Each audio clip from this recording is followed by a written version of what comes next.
Welcome to Reselling Podcast. I'm Mike. And this is Orlando, and we're on episode 360, an update episode. Yeah, our update episodes are our favorite episodes to do of the entire week or the month or whenever, our whole system, our schedule. Decade.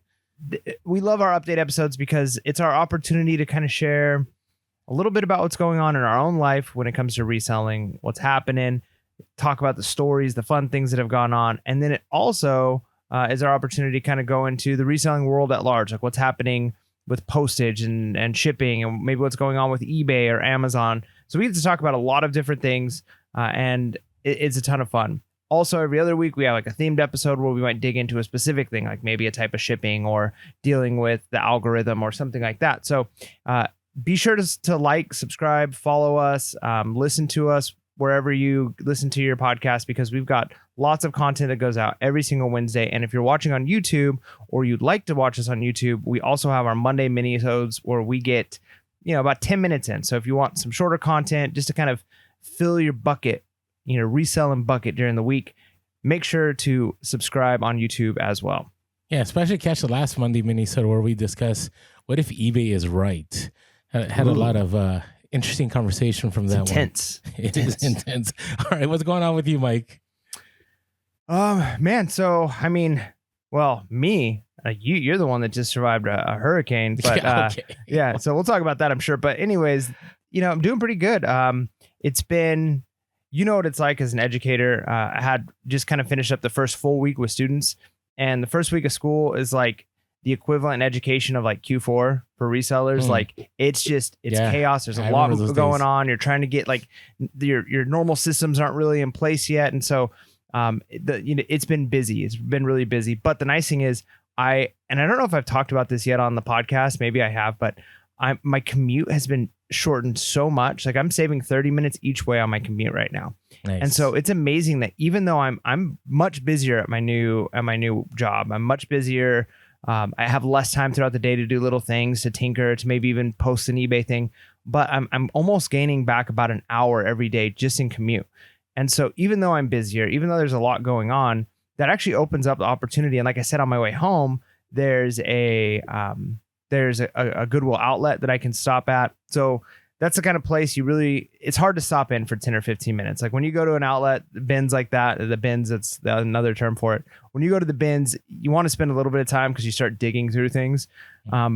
But it's such a different experience. So I don't have as many garage sales right now because with the heat that we have here in Texas, but the time I'm saving on my commute, the fact that I've got places I could stop along my way that are like pretty decent places to shop. Like there were some thrift stores, but when you're already driving 35, 45 minutes on a drive to get home, you don't want to stop as often at thrift stores. When you've got like a 6-minute, 10-minute commute, no big deal, right? Like I'll stop. Mm-hmm. So it's weird because I feel like in a lot of ways I've gotten so much busier, a lot going on, but it's also like I have a lot more time to get some of these things done. So it's that weird paradox, but it's working out for me.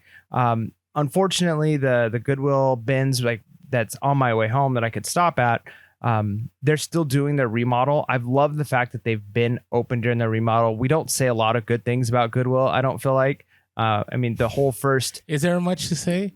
The first few hundred seasons of our few hundred episodes of our podcast, we just referred to them as the store that shall not be named. So that kind of gives you an idea of our feelings at times for Goodwill. But I do appreciate the fact that even while they're doing this massive remodel of their store and it was shut down for a period of time, that every chance they got, they reopened the store even while they're remodeling sections. So they kept things rolling and I was just thinking of it from the fact that every time I went in there, I saw resellers in there. That's clearly like that's where they're doing most of their sourcing. And the fact that Goodwill, or at least this store, it's like we've mentioned many times, it's not like places typically do things just for altruistic reasons. But the fact that they were wanting to still be making money and have business running, and they were willing to keep their store open, even though it wasn't an optimal situation, allowed those full-time resellers that are there every day the opportunity to keep sourcing. Right. So instead of just having their sourcing completely cut away permanently, like, you'll get this back in 3 months when we're done. It's like, hey, we're going to be open for the next couple of weeks. And then, we're going to have to shut down for a week while we do this part. But then we'll be open again. And that gives, I don't know, I appreciated that. I appreciated seeing that. But there was this last week, they were redoing the parking lot. So it's been closed. It looks like it's open though. I drove past it and I'm like, ooh, it's open. So I'm planning on doing a lot more stops there. Just because with this heat, it's been tough trying to do garage sales.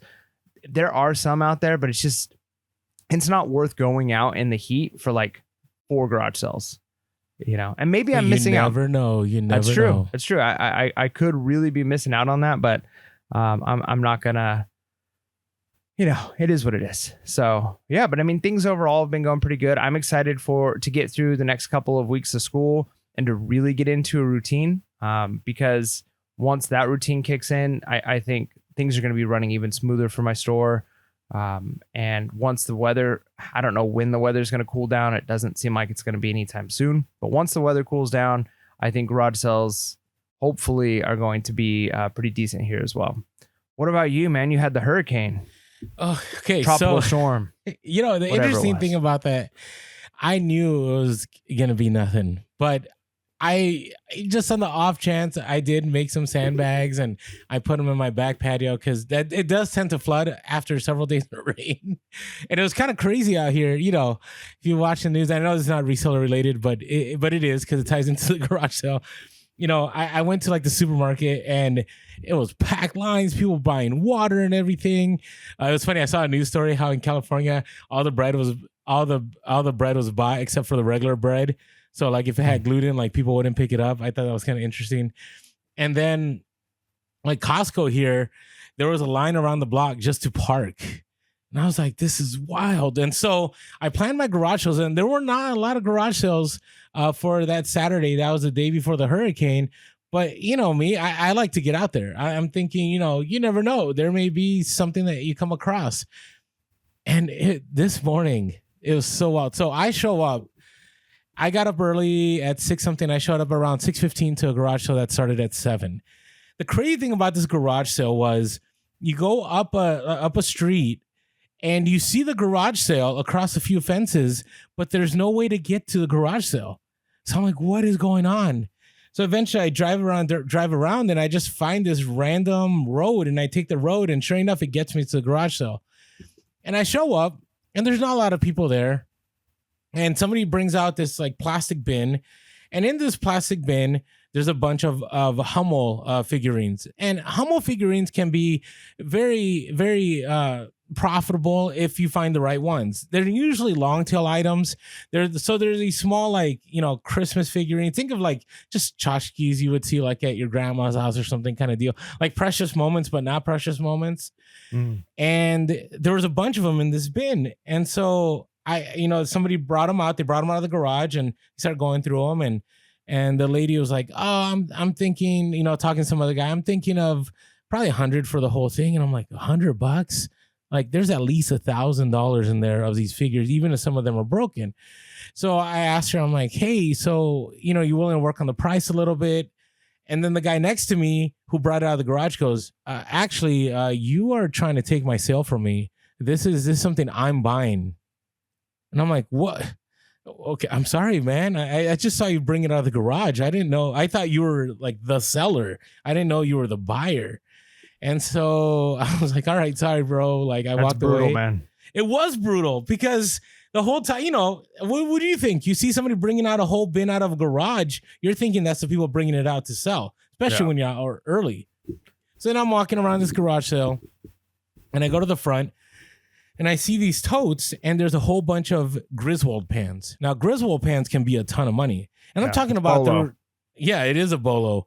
And there was about, at the least, 15, maybe at the most 30 of them, right, in these 2 totes. And I start looking through them, and actually on the Instagram story. So make sure you're following us on Instagram because I post this on Instagram. I'm going through there, and I'm like, whoa, like, this is crazy. And then what do I hear from behind me? Oh, that's already paid for, man. I already bought that stuff. Same guy. I'm like, oh, okay. Oh, geez. Like this is brutal. Like this is brutal. And so I pick up one thing. I buy a Harley seat for $15 I could sell for 100 something. And then I'm like, I'm out. And so what ended up happening, I think this is what happened. I think they already set up a local deal via OfferUp or Facebook Marketplace. And the guy was just like sifting through everything. And I showed up after that because, the whole time I was lost trying to find a way to get up there, there was nobody in sight. So this guy must have been there for at least 30, 40 minutes before me, had already been pulling stuff out of the garage. So it hurt my soul because I'm pretty sure I walked away from at the least, $1,000 of profit, at the most probably 2 to 3K, right? That's rough. It was brutal.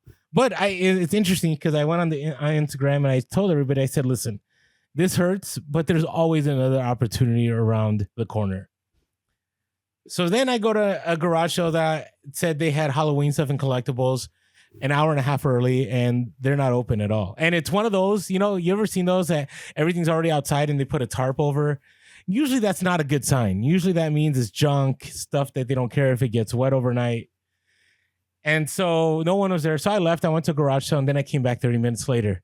I show up right when they open, and I asked them, do you need help with the tarp, whatever? And they're like, yeah, help us out. So I help them out.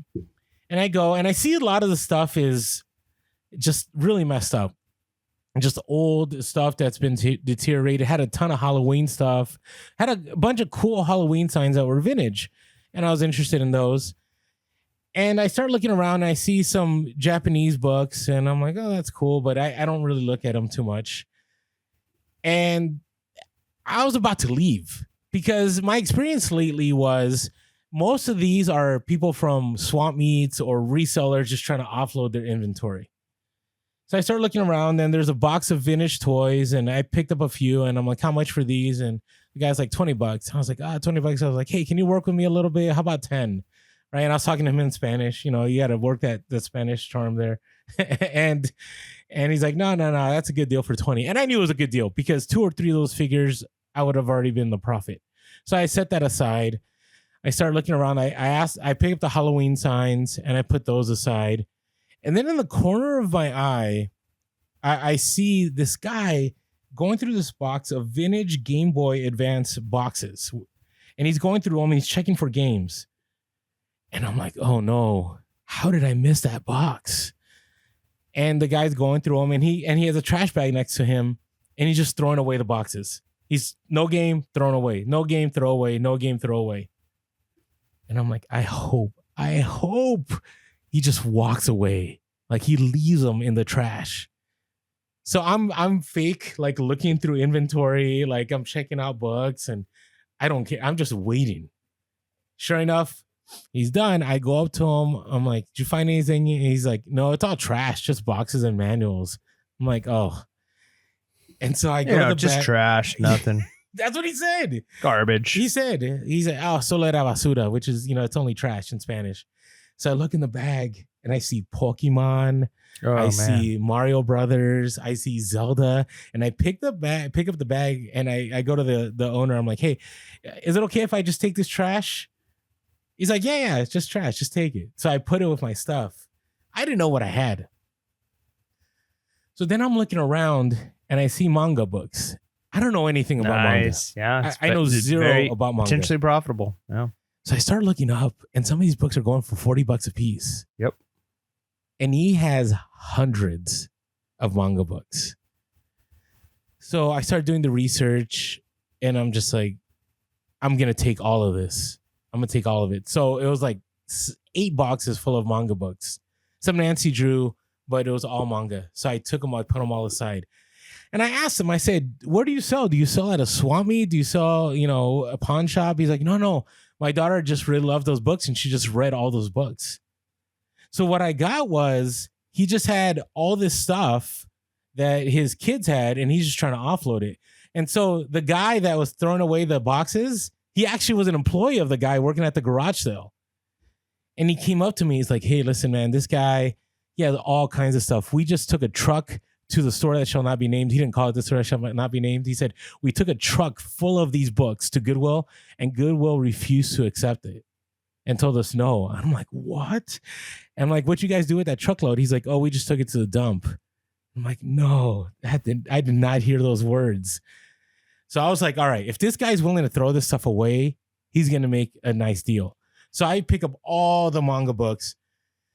And then I find an N64 console. I find some more video games. And here's the deal. There's all these resellers there and no one's looking at the manga. Not one single person. And so I put it all aside and I'm like, how much for all of this? And he's like, 120. I'm like, you do 100? He's like, yeah, I'll do 100. So $100. Like one set of these books, there was One Piece. Do you know One Piece manga? I don't know manga. Oh yeah, One Piece is like the longest running anime in existence. Yeah, see, I have no idea. There's like thousands of episodes. So there's gonna be somebody who's gonna correct me at the exact number. I don't know what the number. There's a ton. It is an insane. I haven't watched it very much myself, but I know it is very, very popular for sure. So there was a full sets, complete sets. So 120 for everything. And it was funny because before he even told me the number, he goes, you give me the number first. And I'm like, no, you got to give me the number first. And he's from Argentina and my dad grew up in Argentina. So I kind of, I understand, like I can speak, like there's Spanish, but then there's like Argentinian words. Like there's a lingo. And so I'm going back. He's like, I know what you're going to do. I'm going to give you a number. You're going to give me half of that number. And I'm like, hey, that's true. I'll probably give you half. And we were just joking around. And that's how we landed on 100. So I fill up my car. My car's already filled up. I got all this manga. I got the Game Boy boxes. I got Halloween signs. And so then I'm like, I'm not leaving this place. I was already there like an hour. Bunch of resellers were even looking up the manga books and did not pick them up.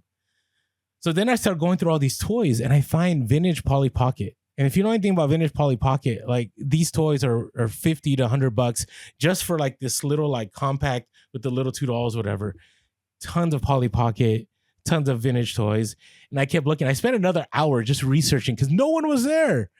And he goes to me, he's like, look at this guy. He researches everything. And I'm like, hey, man, I just want to make sure, I don't buy junk. And now we're going back and forth in Spanish. It sounds better in Spanish when you say it. And then I told him, I said, listen, I don't want to look anymore. How about you just make me a deal for all the toys? And he's like, how about 30? And I'm like, how about 20? He's like, no. I'm making you a deal, 30. And I'm like, all right, fine. You made me a massive deal. So long story short, I walked away. I paid $190 for a bunch of stuff. And within 12 hours, I sold a few Game Boy Advance boxes and I already was in the profit. So I've already I'll make this a hustle of the week for next week, at least 500 plus on the boxes. There's some Pokemon boxes, the Emerald version, Ruby Red Fire, and some others that go for $300 to $400 a piece. Just the box and the manuals. Yeah, that's crazy. So it was crazy. So yeah, probably the best haul of 2023. I think that haul is going to bring in about $3 to $4K. And hey, can't beat that. For $190. Yeah. And that's the thing. It was one of those where there was only 7 garage sales that day. And the third one, I never left. Now, due to that haul, my sales have been crazy because I find that when you buy stuff when you sell stuff on eBay, that's good money and you keep selling, like eBay will feed more stuff for people to buy. At least that's my thought. So anyways, yeah, that's my haul. So good. Now, hey, before we move forward into our random stories, a way for me to track, the profitability of all the items I picked up is my Reseller Genie. And so if you're going to garage sales and you're a part-time garage sale guy or gal, and you're scared about taxes next year, or you still haven't done your taxes like Orlando, I have until mid-October, a great way to ensure that you have the numbers that you need to make sure that you keep every dollar as part of your bottom line. My Reseller Genie is a great tool to do that. No Excel spreadsheets. You go in there, it'll import everything from 2022. And on top of that, you'll be able to put your cost of goods and other items that you can deduct. And so if you haven't yet, go to myresellergenie.com. Use our promo code Pure Hustle, all caps. Actually, the link is below. And if you use our code Pure Hustle, all caps, you'll get 15% off the first month. It's a great tool. It's what I'm using. And so make sure to check them out. Love it. Random stories. All right. So before I give like a specific random story, I want to say I probably should have maybe did this at the beginning of the episode. However, I did not. So here we go. Okay. I've noticed a few people mention that, again, maybe some issues with the podcast on Spotify. So I just want to kind of throw it out there to our listeners because the platform that we're utilizing to kind of distribute our podcast, we're having a little bit of issues with, and we're trying to figure out what to do with it. And part of it is anybody who's worked and dealt with anybody in like an IT department, that they need to be able to like replicate problems. They need to be able to have data to be able to say like, how often is it happening? Who's it happening to? What platforms is it happening on? I'm hearing Spotify mostly where it's either like garbled, the episode will go out of order, the pitch will change, various things like that. So here's what I'm going to ask you to do. If you're listening to the podcast and you're hearing something on this episode or a past episode, come to YouTube. That's probably going to be the fastest way for us to just like be able to get the comments and just let us know what the problem you're having on Spotify or if it's another platform, what the problem is. That way we have that data to show, because we want this fixed. Like, we don't want our listeners, we don't want you guys stuck listening to the episodes messed up. You can always come over to YouTube, but I know what it's like. Sometimes I just want a podcast. I don't want to have YouTube open on my phone. So we want to try and get this fixed. So please just leave a comment, but also let us know in the comment, what you think of the episode, or make another comment. So that way it's not just nothing, but your podcast doesn't work. So say something nice too. But anyways, that would, I think, help us to have that information, because Orlando and I have, from the beginning, I mean, you see, we've put a lot of effort and energy into trying to make sure that the podcast quality stays good, even during this, us being remote now. So the last thing we want is, even with all this work that we're doing, it not to be working. So we're going to do whatever it takes to fix it, even if that takes working with their department, their IT, getting stuff resolved, if that's what it takes, or going somewhere else. But we will make sure that the content is great for you. So please just come on over to YouTube. And while you're here, hit like and subscribe. Just subscribe to us. We're getting close to that 10,000. So if you just jump over, leave a comment, and then, subscribe while you're over here. Can I add something to that too? Sure, go for it. If you want to listen to the early episodes. So one of the biggest fails, what happened with this platform was, not all our episodes transferred over. I don't know what number we weren't able to get, but like, if you want to listen to the early episodes and you've only been listening on Spotify and you didn't know that there's like, I think it's like, was it first 100 episodes? I forget what number it was. They are available on iTunes or other, Google Play or other platforms, and they're also on YouTube. So if you're new and you're like, hey, I think I've listened to all of them, but I never got episode 1 through whatever. They are there. You're just going to have to find them in different places. YouTube's the easiest place, but they're also available on the other platforms. So I just want to throw that out there. That's right. All right. So what's your random stories? So I mean, not the most random thing, but if you remember a while back, I did a YouTube episode. It was just me, but I kind of did a review of that Lulu Empire, whatever the movie was called, or the documentary. Yeah. And it did pretty well on YouTube. I think it was a pretty fair review of that movie and kind of the impact that companies like that have on reselling community, or just companies like that have in the kind of hustle, or, the pyramid schemes, how that affects people. And how it's even sad, like a company with like a good product, like, 'cause honestly, the way they started out was like pretty solid. Like, the lady was making the stuff herself. She was selling. I mean, like any of us, like trying to hustle, trying to do well, and then just how that can greed and, poor management stuff could lead to issues. So anyways, that being said, I don't want to call it a big haul, because it wasn't like a super great haul, but a decent haul that I had relatively early on in my reselling career was a bunch of Lulu. And I've talked about it in the past. I've talked about it, various times throughout the seasons. However, it's one of those things where we've even had somebody recently in the Discord say like, hey, I've got this like opportunity on Lulu. Should I do it? And, other people are like, wouldn't touch it with a 10-foot pole. Right. And it's so true. The reason why my Lulu like score was a pretty decent one was I was able to pick up these pieces for, I don't remember the exact number. Somebody listening to our earlier episodes probably knows what math I did, but it was like somewhere between like 25 cents to 50 cents a piece. Right. And they were all large sizes, like extra large, all the way up to like extra large. And they were pretty decent patterns. And those are the types of ones that are selling them. All new with tags. So it wasn't like I bought, someone's used. I bought basically a store of large Lulu at like dirt price. I remember that. Yeah. And I haven't sold like tons of them. It hasn't been like I've made thousands of dollars on this, but I've made pretty decent money. And when I was doing Poshmark, it was really nice because I was kind of utilizing those in some ways as like a loss leader. I could almost throw those in for free in a bundle, and that would be enough to entice somebody. because it's like, what, it cost me 50 cents. It's not going to charge me any more on shipping. So I had no problem doing that. Well, only reason it's really a random story is it's been a little while. I think I've sold most of them. And randomly I had a couple sales to the same person, which is always nice. And I had to dig forever to figure like, where was that LuLaRoe tote? And like, oh yeah, that got moved in. But it reminded me of that whole, when I was packing those, I'm like, man, LuLaRoe. If you've been listening to earlier podcasts, you might think, oh, this is a bolo. Maybe I should buy this. Be very careful. Like yes. I wouldn't go out looking for LuLaRoe. In fact, I've had opportunities to do big full store buyouts, like where, and when I say store, I mean like somebody in the MLM pyramid scheme, their entire inventory essentially. And it's usually no, because again, they're trying to recoup their costs. They want to charge pretty decent amounts for them.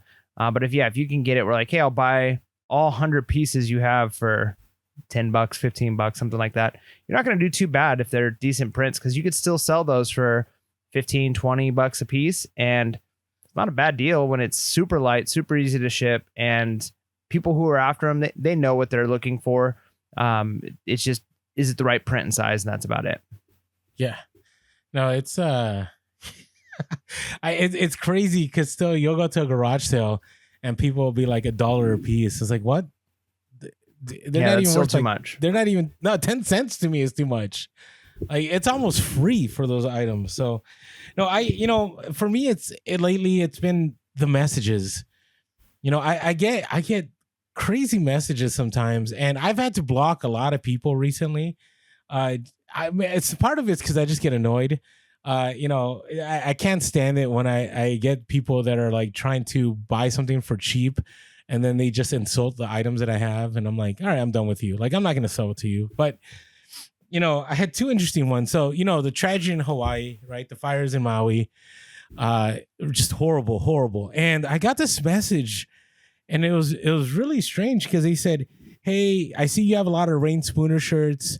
I'm trying to buy as many as I can to send them back to the victims of the fires. One of my friends lost their home and their boat and so on.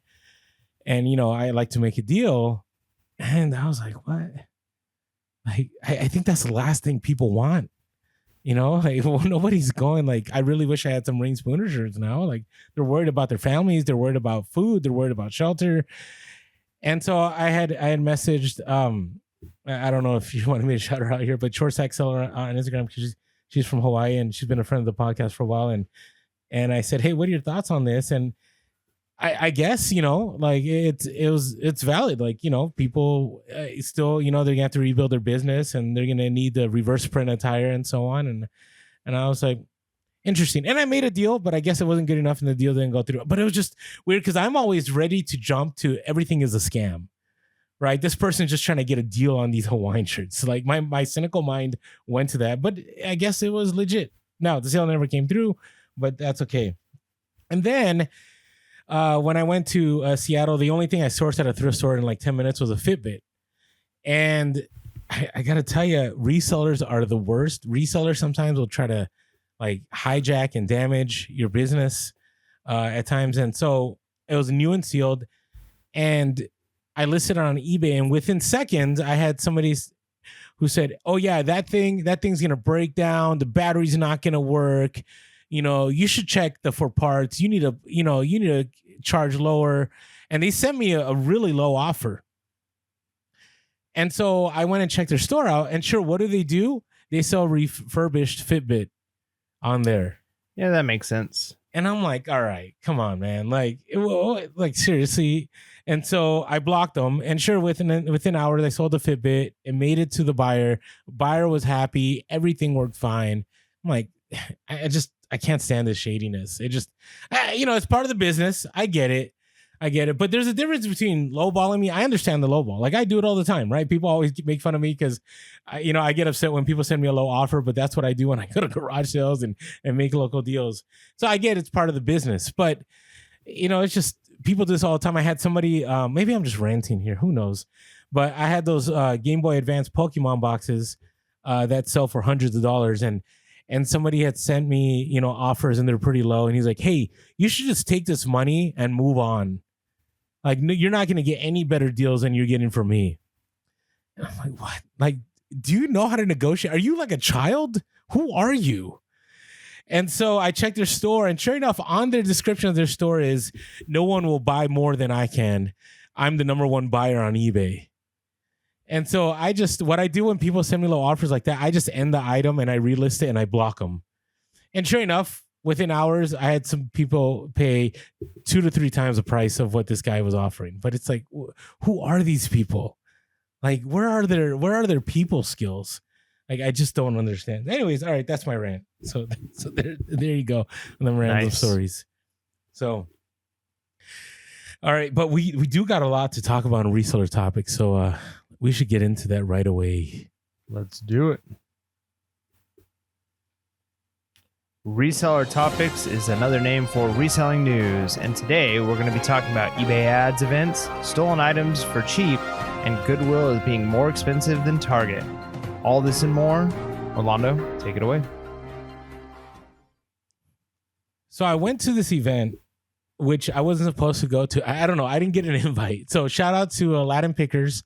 They're in San Diego. They're awesome booksellers. You should check out their episode that we did with them. And they messaged me and they say, hey, are you going to this eBay ads event? I'm like, no, I never heard about it. I never got a message. He's like, you should go. Maybe it's something you'd enjoy. And so they gave me the contact info. I emailed them like, hey, I was like, hey, I'm an eBay seller. I do this podcast, blah, blah, blah, blah. If possible, I'd love to join this event. And they got back to me like, sure, we'll put you on the list. Show up. So I showed up and it was a great experience. It really was. eBay does like to take care of sellers when you go to these events, right? They usually have great food. You get swag. I got some gift cards, but the info that I got was great. So whenever you get an invite, so wait. We need to go back to our Monday mini. I think it's all making a little bit of sense now. I think the fact that you were wined and dined, so you're fanboying over eBay, which is why it's like eBay. I'm coming to eBay's defense. No. Listen. Now we understand. It all makes perfect sense. Okay. I already was thinking thoughts about that episode, that mini-sode, way before this even happened. Because remember we had that one episode, maybe it's your fault that there's slow sales, that mini-sode. So I was already on that trajectory.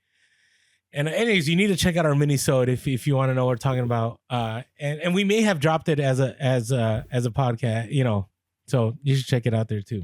But I got some important info to share here. Okay. Before I start with that info, what do you remember most about networking at eBay Open, Mike, when we went to eBay Open? What do you... I don't know what you're looking for, though. What do I remember most about networking? What was the most enjoyable? Yeah, the networking, right? The networking. Okay. Yeah. So okay. Did I say that? Yeah, you said, what did you enjoy most about networking at eBay Open? I don't know, meeting people, talking with people, okay. Getting to know people. That's what I was leading to. So it was pretty awesome because it was only like 40 of us in this room, in this hotel conference room. And it was just awesome. There was one guy next to me and he sold like solar panel material stuff. The people over, they sold beauty supplies. Somebody else sold watches. And we're talking about people that have 20,000 items in their store. They have full warehouses. They have employees. Latin Pickers themselves, like they have employees. They sell like thousands of pounds of books each week. And it was a great opportunity, and it reminded me of how much opportunity there is on eBay, right? If something's not working, maybe there's other avenues. And I don't want to share how these people source their items because I don't know if they intended for me to put it on a podcast, but there's ways. Like it was just phenomenal, the stories that they shared about how they're able to get their costs low and they're able to sell high and they're able to go full time on eBay. So that was great. So if you ever get one of these invites, I encourage you to go, even if you're like, I know eBay's going to try to sell me, their mug here. I don't know if you can see that, right? eBay ads. Okay. Right. Okay. Here's the thing, Orlando, you are never allowed. Nope. You cannot drink out of an eBay ads cup on our podcast. I draw the line somewhere. That is unacceptable. eBay ads. Are you kidding me? Ads. Can I just pour the drink in this Pure Hustle mug? Yeah, I wouldn't. That's probably dirty. It's been sitting there for a while. No, that's true. That's true. I'm not gonna do that. but Orlando, come on, like that's like you're like full. I'm not, eBay is not the enemy. Like I'm with eBay in a lot of things, but here's the thing, like right now, like with all the debates and stuff, you're like waving an eBay ads flag saying eBay is great. Also, I got some free swag. eBay is amazing. Pay for more advertisement. Okay. All right. Let me share what was shared with me, and then you can call me to the carpet here. Okay. All right. Few things here. First of all, I thought it was interesting because there's way more listings now than there's ever been. There's 1.8 billion listings on eBay. Now, what they were saying was when you do ads, when you run a promoted standard or a promoted advanced, whatever, there's a potential of it being shared in visibility through 100 different ways, right? Whether it be through Google, whether it be through on the bottom when you do sell similar, whether it be, via, they click through your ad or your item, and then your other items pop up, whatever it is. So I thought that was interesting.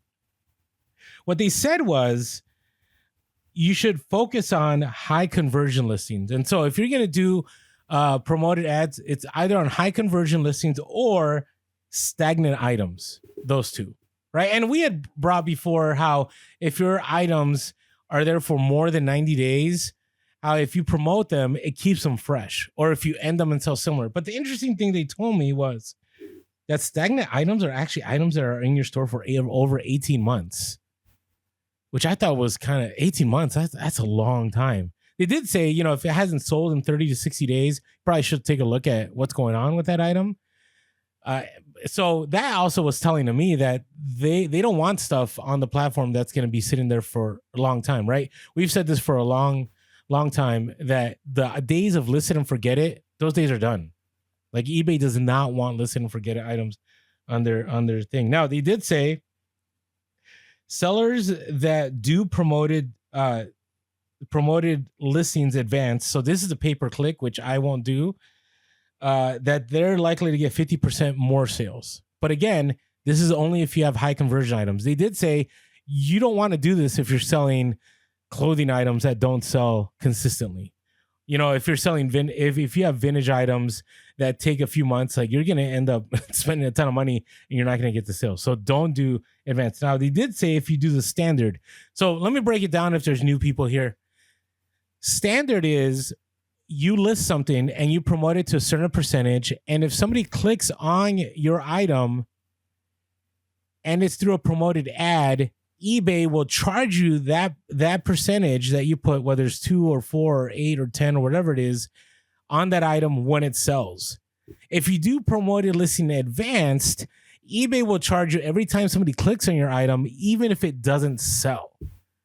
Right? So for individuals like Mike and I, who we have everything stores and we sell a lot of vintage items, it makes more sense for us to list with promoted standard our items. It does not make sense for us to do advanced, right? Because it's not high conversion.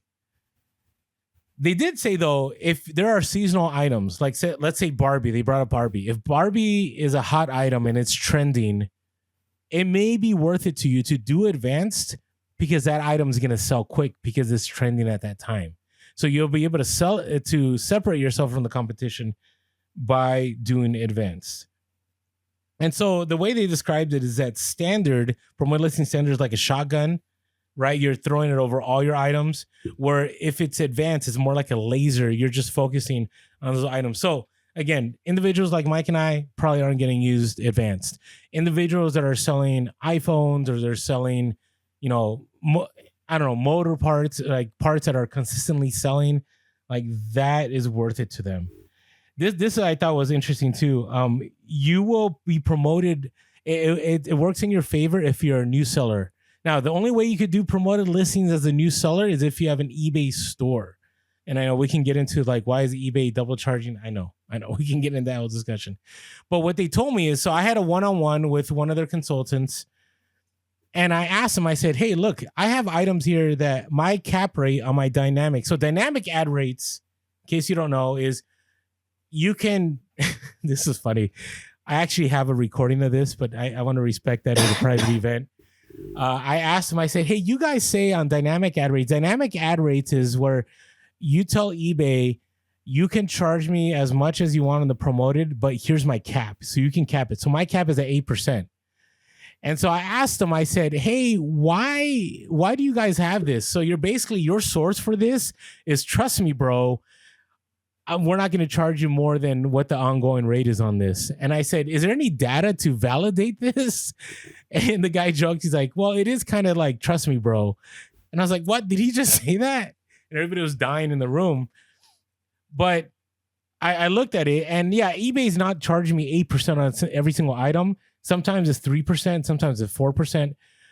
But for me, on all my items, I'm at 8%, and the suggested is 11%. So I asked the consultant, I said, hey, should I just go to 11%? And they actually told me no. And they said, I asked them, why not? And they said, because I have 100% feedback. I've been selling for years. I have good metrics. And so if you're an experienced seller that has good metrics, you have good feedback, you don't need to have those higher rates, because what the rates do is they amplify you in the search. But if you already have good feedback, you're already being boosted in the search. So yeah, I guess one way of thinking about it, I think there is the clear cut and dry. If you are promoting it the most, and it's like apples to apples or close enough to apples, eBay wants their money. So they're going to, but at the same time, it's almost like when you mention amplify, right? There's factors that like add to it. It's like whatever the number is that your value is, then there's going to be things that like, then there's a multiplier. This one will add extra percent extra. And then all of those things, all those factors add up, and you get like probably a total number that's going to, if apples to apples items, whoever has the highest number in the algorithm is going to be pushed up. And so, yeah, there are going to be different factors. If you're a brand new store with a bunch of really bad feedback, and you have the highest promoted amount, but the other factors all in place, yeah, you might actually end up lower in the search, which makes sense, right? Like, because eBay is looking at a lot of things. They want to protect their reputation. They want to hopefully help some of their best sellers in some ways, because they want to keep you on the platform. And you know, it makes sense that there's other factors. So I could see why it's not black and white. Hey, whoever's promoted the most is going to be the one that's highest on the list. Because yeah, somebody could be promoting higher, but if they've got other factors going against them, then yours being a little bit less might be up. So maybe if they promoted at like 100%, 99%, you know, eBay's going to put them at the top. But other than that, I asked that question, like, let's say the promoter rate is 12% and somebody puts 50%. They said it actually will hurt you in the algorithm, because it'll look basically like you're just trying to manipulate things that you're not. For whatever reason, they just said don't. Because if you go, which I'm glad for that, because they could have been like, yeah, go 50%. Because I asked them, I said, I have 50% sales on my store. What if I end my 50% sale and I promote at 50%? Will I get more sales? And they're like, no, don't do that. That's going to actually hurt your store, because what it looks like is you have a bunch of items that you can't move and you put them at a very high rate. So I was like, I thought that was interesting. Now, one thing they did tell me was, if you're running a sale and your sales at 10%, their data says that doesn't have an effect at all. In order for you to have an effect with a running sale, it has to be at least 15%. So do what you may with that, but that's what they said, that 15% is the beginning of you getting people to buy stuff, and it will boost you in the algorithm. So, and I want to address one more rumor. There's this rumor that's been around on YouTube, and I think I might have even said it, that promoted listings, when an item sells, they take fees based on what you listed it for, not what it actually sold for. And that is false. I actually looked at it myself, and I'm like, yeah, that's not true. And then they validated that by saying, let's talk about this. And they brought in my sales, and they're like, look at this, this is in this. And I was like, yeah, that's not true. That's not true at all. So, just throw that out there. So it was an overall good event. To me, I shared this on our mini-sode. I think a lot of us would not be successful right now if it wasn't for promoted listings. I think we'd be in a mess right now, because how would people know to buy from us, right? How would we separate ourselves I from hate the crowd? that. I don't like that at all. I don't like that at all. I know. I think that's terrible. Again, it's like one of those things like, okay, like there's an aspect of it that helps, but at the same time, I mean, we've already talked about this, in previous episodes, but I don't think it's good, because it just becomes the new norm, right? Like all you're really doing is saying like, this is the new norm. Not everybody promotes. So basically all serious resellers are like, well, I guess we have to promote. Then they add the next thing. Well, the real resellers are going to do dynamic. Okay. And then people start doing that. Okay. The real resellers are going to do pay per click. And so they can just keep adding things to make it where like, well, if you want to stand out, you have to do this. And it's like, well, I get eBay needs to make their money. It's one of the ways they're making their money, but I don't think it's in our benefit. Like we can use it. We can use it as a tool, but it really is a reseller tax. No, I agree. The more we're willing to take it, like, okay, it helps us, but I'm never going to say like, oh, well, thank goodness that we have promoted listings, because that now I stand out. It's like, well, probably anybody that's my real competition with items anyways, they're promoting it probably at the same level I am. So it just creates a bidding war. It's like now it's almost like when you talk about the race to the bottom on Amazon.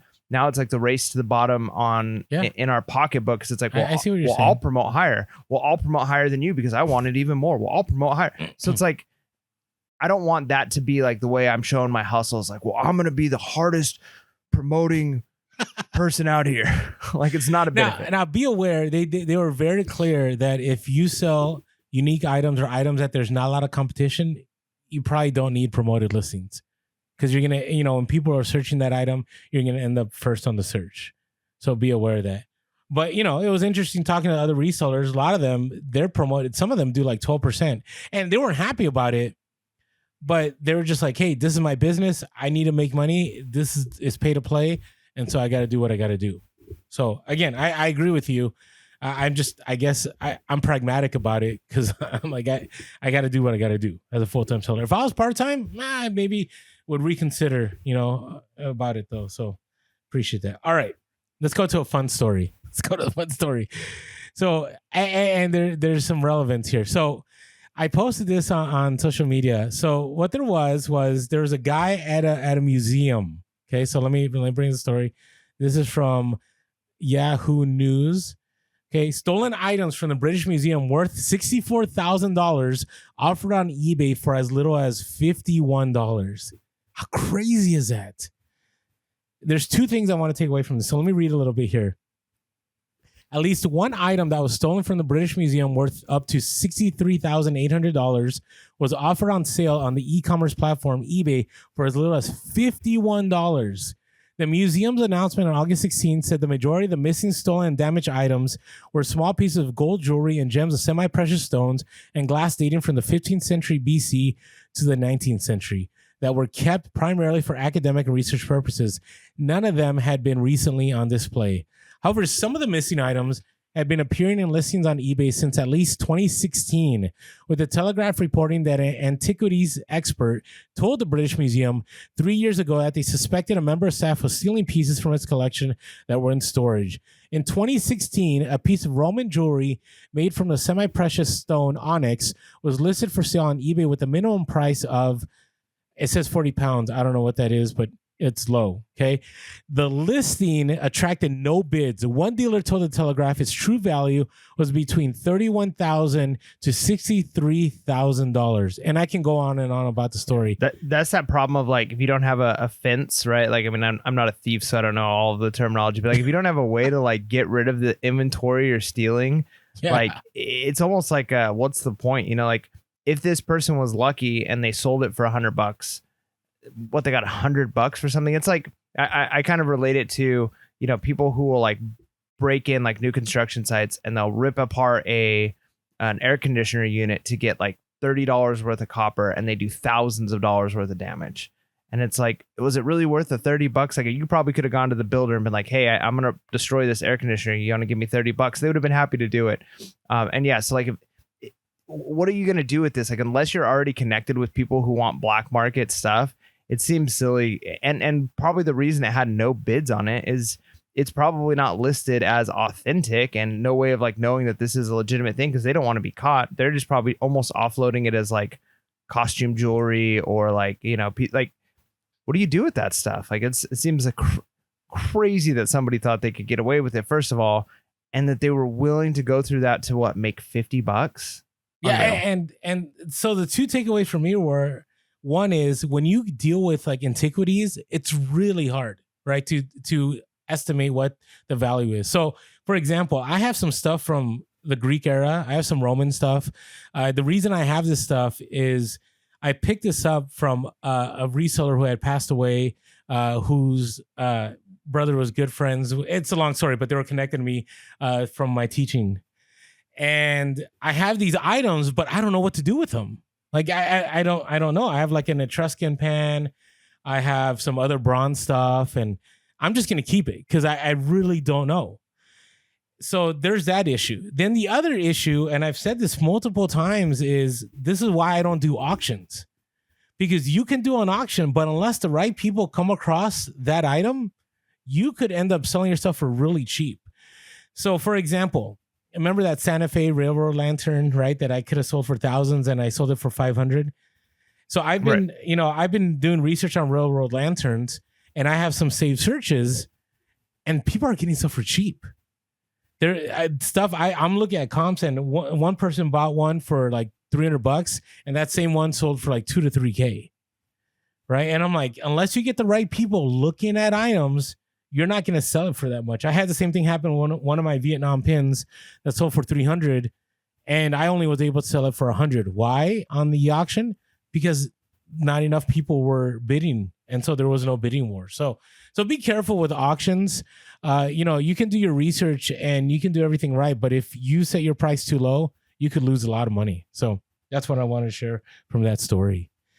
Hey, before we move on, if you haven't yet, jumped on our Patreon to help us out on the podcast, we invite you to do so. It's allowed us to continue providing this free content, allow us to get the equipment to keep the quality up. And so if you want to help us out, go over to patreon.com/PureSoulPodcast for $5.55 a month. You can help us out. Also, you can go below to the link and that'll take you there.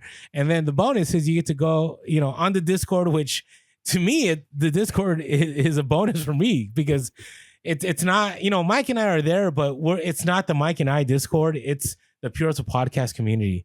And we have all kinds of sellers and a lot of knowledge is shared. It's a place to just have camaraderie with other resellers. So join us there. If you haven't been following us on social media, follow us there, Pure Soul Podcast, across all platforms. And then on X, we are Pure Soul Cast. And you always can give us a call, 619-738-1170. That's 619-738-1170. Or shoot us an email, puresoulpodcast@gmail.com. And if you haven't yet, jump on over to YouTube, hit that subscribe button, hit that thumbs up for this episode and that bell notification. And last of all, thank you to all of you that have dropped an iTunes review. Always helpful. We are the largest reselling podcast, and we are the most reviewed podcast because all of you that have taken the time to tune in and also gone over to iTunes to hit that 5-star and tell people why you listen to the podcast. Yeah. All right. So I got a couple more stories here. This is an interesting one. How Goodwill is becoming more expensive than Walmart and Target. Do you find that to be true, Mike? Well, certainly when it comes to like, okay, if I go into Goodwill and I see, a pair of shoes, flip-flops, a random lamp, whatever, right? Like whatever things you're finding at Goodwill, a shirt, a button-up shirt.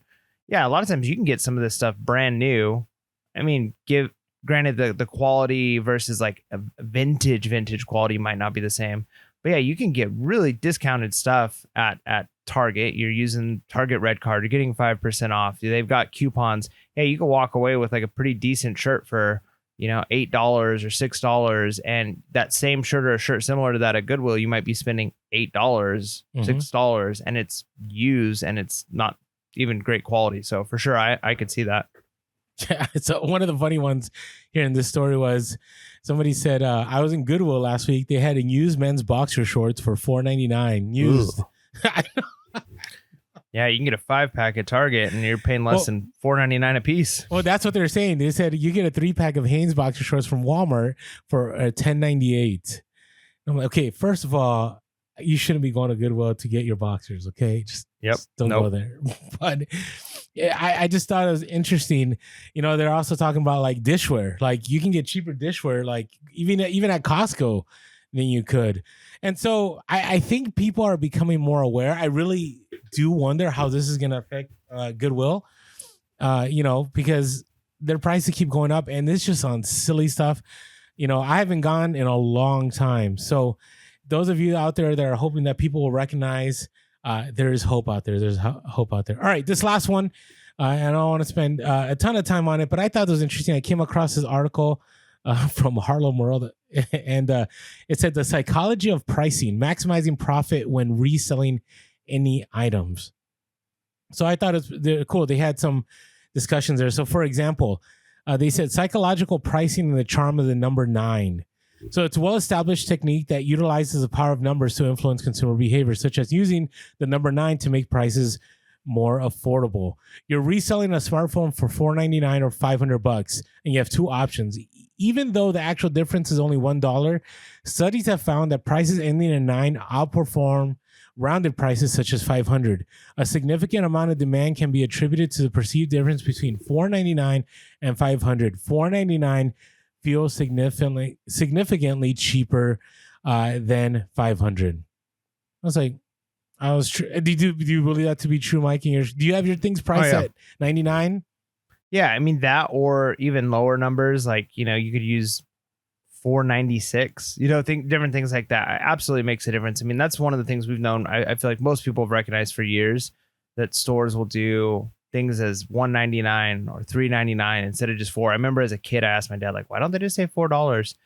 But it's so true. Like, there's times when, for instance, if I'm talking to my wife, if something's $29.99 on Amazon, and I'm like, I think I'm gonna get this thing, whatever. And I tell her I'm interested in something. Oh, how much is it? I'm like, that's like $20, 20 some dollars. And because it's not 30 quite yet, right? And it's true. Like, even though I know, like, well, really it's actually 30, but it's in the 20s still in my head. And so it makes it seem less. So for sure, I think we're all manipulated by that to some extent, some more than others. I mean, I think we recognize it if we think about it, but yeah, if something's $499, you might be like, yeah, it's only like 400 and some dollars as opposed to it's $500. Yeah, it is interesting. I mean, all my items are like that. So one other thing they said here I thought was pretty fascinating. It said consumers tend to rely heavily on the first piece of information they receive when making purchasing decisions, which is referred to as an anchoring in price psychology. Your initial price can have a significant impact on how buyers perceive an item's value as a reseller. When you come across a vintage watch at a thrift store, for example, you notice a watch sold for $500 on an online marketplace. You decide to anchor your price to $500. So you list your watch for $450, even though you bought it for $50.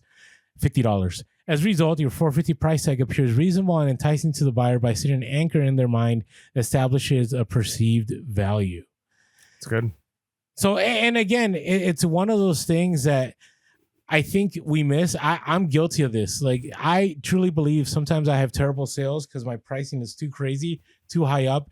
So remember, if you're having slow sales, it's good to always reflect back on your pricing, because that could be the reason that you're not selling a lot of items. So just something to think about. Yeah. All right. So that's it for our reseller topics. And we got another section.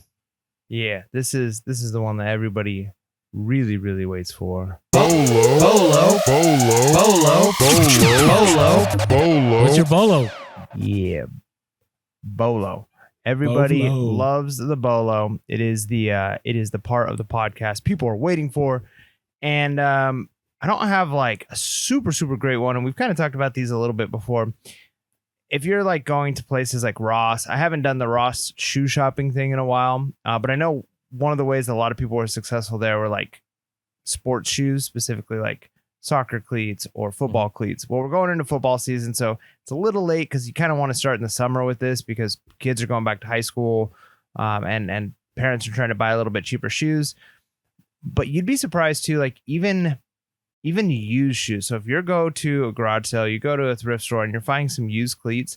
Now, this is a big market. I'm not a shoe head. I'm not a sneaker head. I don't know all the brands, all the things. But I'll tell you what, here's one that has been pretty decent. It's called the Nike Nike. I'm gonna get this right. Nike Vapor. I think it's a Nike Vapor Edge is like the one, whatever. Anyways, they're still going for close to $100 used. So again, high school students, they're not quite growing. Their feet aren't growing the same way that that they are when they're real young. But it's not unusual for a kid to have a pair of shoes for one season, or even like when I was in school and I was playing football, there were a lot of kids that they weren't going to wear the same cleats they wore the year before. They're just not. And, you know, there's some kids who the football to them was more about looking cool on the sideline than actually playing. And they probably didn't play that much anyways. But I tell you what, they had the good cleats. And even halfway through the season, they were probably buying new cleats. You know, so you potentially could find some high quality stuff that are basically new in great condition, and the Nike Vapors are one of those ones where sometimes you look at used stuff and you're like, oh, is it still good? Obviously Nike's a great brand, so it's worth looking at, but that's one that you're still going to get close to, if not more than $100 for a used pair of shoes. Yeah, agreed. And you know, what I have found though with cleats is that they still sell right now, right? You know, your football season is in full swing in high schools, but there's always those individuals that like forgot or you know, no longer are they being sold at Ross or at different places. And so, or they had their practice cleats and now they need their game cleats. You know? Or whatever. I mean, and so people will still go to eBay. I'll have some cleat sales in the next few weeks too. So now mine is, I had mentioned part of this, empty boxes, but I want to make it general. So some items that I've sold for good money in the last year that were empty boxes, obviously video game boxes, right? So whether they be for consoles, whether they're for vintage games, you know, whether it be Game Boy, Nintendo, even some Atari, it's PlayStation 1. Because remember, whenever, you know, even myself, whenever I was a kid and I would get video games, the first thing to go in the trash after a couple of days was the video game box, right? I get that game box. This was before people knew that they'd be collectible, at least in my house. You get that box, you get the game, you're playing the game, and you know, you ripped it open to get the game out, right? You didn't even spend the time to properly open it. Now, my son and I now will preserve every single one that we get. And they don't even have boxes anymore, right? They don't even do them in boxes. They're always in those plastic sleeves. So keep an eye out for that. Toys, right? We've had on the podcast people sell like G.I. Joe boxes for like $1,000, right? Where they didn't have the item, but they had the box for that item. I had mentioned earlier in the year, I was at the gas station and in the trash, there was a Nike box for some Travis Scott shoes. And I took it out of the trash and I listed it and I sold it overnight for like $50, right? Just the box, right? So you just never know. So if you see empty boxes, you know, maybe it's worth a look up because you maybe have some, you know, very valuable boxes in there for you. Yeah, that's good. It's good stuff. All right. Hey, and before we move forward, one of the things that have been valuable for me has been American Bowl Boy. Actually, their tape, the My Go-To tape. We still have that promo. You get 5% off My Go-To tape by using our code Pure Hustle. You're like, Orlando and Mike, why 5%? That's because it's already really, really discounted rate. $35, you get 20. I think it's 35, something like that. And you get 24 rolls of their tape. And it's free shipping, and it's free either next day or 2-day shipping, depending where you're at. And I just bought some more tape. So if you haven't bought tape from them, use our code there, get that 5% off, or buy some bubble wrap. Buy some bubble wrap. You won't get that discount, but it's the best price, it's the best quality, and it's the fastest shipping. So go to our link below, AmericanBubbleBoy.com, and get yourself some bubble wrap and some tape. Yeah. All right. What are you looking forward to here, Mike? I'm looking forward to hopefully seeing an end in sight of this hot weather and being able to hit up garage sales. That's one of the things that's been like I've missed the most about San Diego is just great weather to hit garage sales. So hopefully a little bit more of that. Because I feel like I don't have a complete picture of my new town yet until I can get those garage sales really rolling, and then I'll know how reselling is going to be here. So what about you? So I have a few things. First of all, is I'm just looking forward to listing everything from that haul. I've only been able to get through all the Game Boy Advance boxes. I listed a few of the toys, but now I have all the manga books. So I have to like organize them all into sets, decide whether to list them as a set, decide if I should list them individually. And now we'll be a manga expert by the time I'm done with this, as far as what to look for. You know what's crazy about this haul is a lot of the books had price tags from Japan. So these were books that were bought in Japan and brought back to the United States. I'm like, this is, and some of them were in Japanese too. So yeah, Japanese manga does really well. Yeah, it's crazy. And, you know, a lot of people are like, oh, you know, I miss the good old days of, you know, not having all this technology. But I got to tell you, it's beautiful. Google Translate, Google Images, the fact that I can research the stuff within seconds, right? I don't know Japanese, but I can quickly decipher what these books are. So that's been pretty great. I'm also looking forward to, you know, just more garage sales here. You know, this is now round 2 starts of awesome garage sales. And usually September and October are great months. And I'm up in the air. I'm thinking this year, I don't know. This is what I mean. I don't know. We talked about this in the mini-sode where are we being lied to about the economy? Because, you know, it depends what camp you're in. Some people are like, oh, you know, this is the best, you know, most jobs ever and blah, blah, blah. But if that were true, where are all the buyers, right? But at the same time, Amazon had its biggest Prime Day. So maybe it is true. So I'm trying to I'm going to start right now going out there and seeing if there's any retail arbitrage opportunities for Q4. So that's what I'm looking forward to. Yeah, good stuff. So, hey, hopefully everybody was able to gain some kind of knowledge from this podcast, or at least you had us in the background while you're listening or you're sourcing, or maybe you just enjoy, we're entertained. Whatever it is, appreciate every single one of you that tunes into our podcast. And with that being said, make sure to be real. Be relevant. And be reselling. Lates. Peace.